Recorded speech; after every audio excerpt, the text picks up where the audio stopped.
a lot of people might think autism means you're an inevitability of an unhappy life. What do you say to that? It's more or less inevitable that it's going to make life harder in workplaces and school and in terms of mental health. If we can get rid of those aspects, woohoo! Like we're scot free. We've done all the work that's needed. Um, but actually being autistic is definitely not a tragedy. It's like autistic people tend to be more smart than your average person. Um, there is a lot of positive aspects of being autistic, in terms of work and in terms of interests and in terms of morals and values. There's so many benefits, to having an autistic person in your life if you're not. Um, Very loyal, very direct, very truthful, honest, always looking to have your best interests at heart. And there's so many things that I could rattle on for Okay. ages. Um, yeah, And I think often autistic people don't have the impairments that people think that they have. Autism is almost defined in terms of impairments, but well, I saw some research recently and I lost it. I couldn't find it again, so I can't tell you what it was, but I read about it, and it was they got three groups of people together. They got a group of autistic people, a group of non-autistic people, and a group of 50-50 mixed, half autistic, half non-autistic people.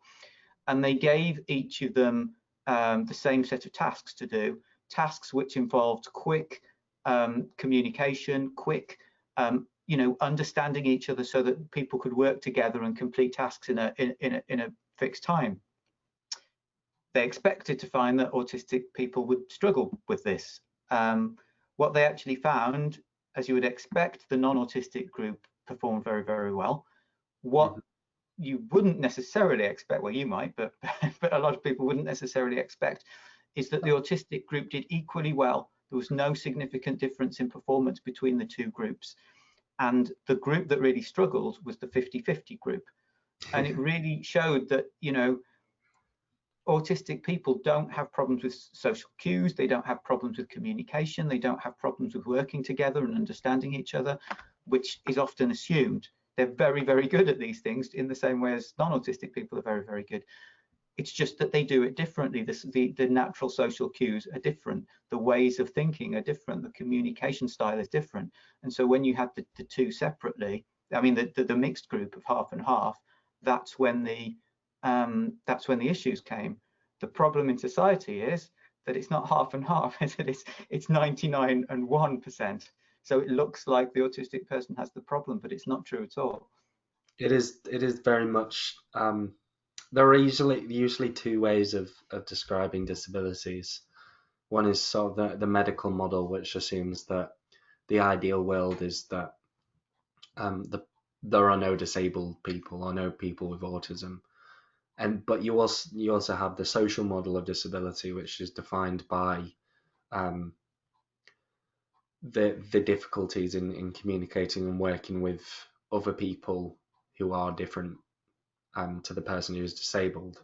And autism very much centers around this social model of disability. It's so easy. It's so easy for autistic people to communicate and, um, get on with other autistic people and have fruitful conversations and, communicate and socialize. It's just different, and it's not a case of, autistic people are amazing at communicating with non-autistic people, and non-autistic people are not very good at it. The other way around, it's a two-way street, and I think autistic people do have to pull their weight in it.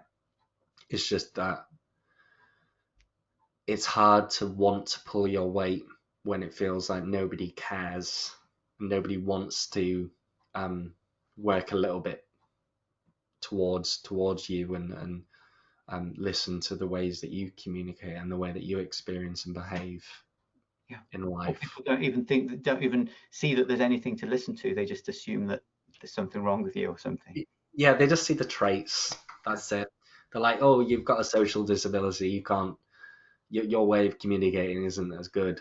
No way. Like I took this social empathy test. Um, Right. Yeah. this like a study, and it was all about sort of describing what a person would be feeling based on their eyes, and the sort of average score was about 26, and I scored about 34 out of Okay. 30. Right. So it's not a case that we're worse at it. It's just different, and Yeah. it's hard to want to do that. It's hard to Yeah. want to communicate with people that don't seem to care about your way of thinking and your way of life.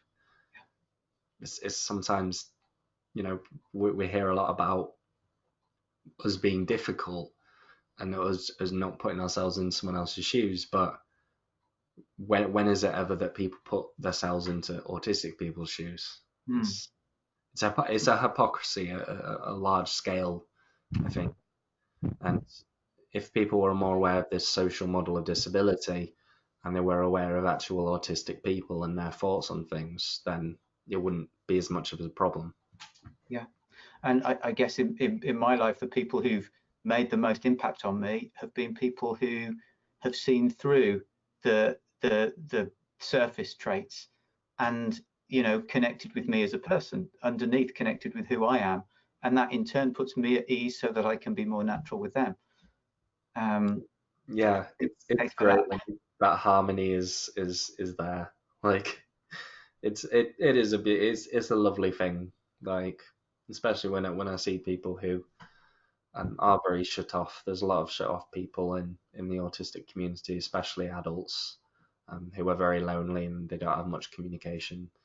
Um, Whenever they find a group that they're happy in and they get along with, and the other people are kind and understanding and willing to listen, it's a beautiful thing to see. Like it's absolutely lovely, and I just wish that that was just more of an occurrence, especially in secondary school.